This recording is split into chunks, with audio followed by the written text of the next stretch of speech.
नमस्कार, लेखणी शास्त्र न्यूजमध्ये सर्व रसिक प्रेक्षक बांधवांचे पुन्हा एकदा स्वागत। शहादा येथे आयशर वाहनासह 24 लाखाचा अवैध गुटखा जप्त।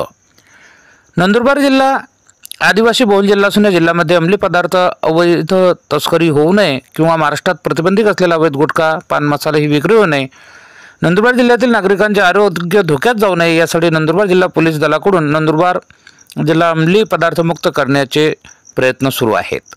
गुटखा व पान मसाला यांचे सेवन करण्याचे प्रमाण जिल्ह्यात जास्त असून हा पान मसाला गुटखा सेवन केल्यामुळे आरोग्यास हानिकारक ठरतो आणि कॅन्सर व इतर रोगास आमंत्रण देतो। नंदुरबार जिल्हा पोलीस दलाकडून विशेष प्रयत्न केले जात असून पान मसाला व गुटखाची अवैध तस्करी करणारे विविध मार्गाने जिल्ह्यात पान मसाला व गुटखा विक्री करत असल्याचे समजते। शहरातील दोंडाईच्या रस्त्यावरील संविधान चौकात वाहनासह 24,34,000चा तंबाखू साठा पोलिसांनी जप्त केला आहे। शहादा पोलीस ठाण्यात गुन्ह्याची नोंद करण्यात आली आहे।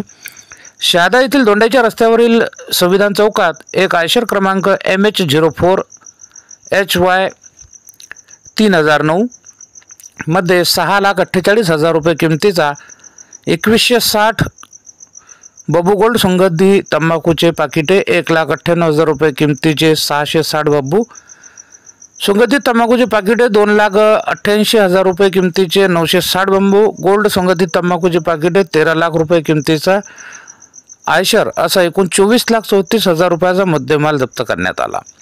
यात मोटरसायकलसह एकूण किंमत 1,15,334 रुपये तंबाखू साठा पोलिसांतर्फे जप्त करण्यात आले असून याबाबत अन्न सुरक्षा अधिकारी आनंद पवार यांनी शहादा पोलीस ठाण्यात फिर्याद दिलेली आहे। त्यानुसार आयशर चालक मोहन माळी राहणार माळीवाडा नंदुरबार याच्या विरुद्ध शहादा पोलीस ठाण्यात गुन्हा नोंद करण्यात आला आहे। बघत रहा लेखणी शास्त्र न्यूज। नंदुरबार जिल्हा विशेष प्रतिनिधी दगडू निकुंभ यांची रिपोर्ट। जय हिंद, जय संविधान।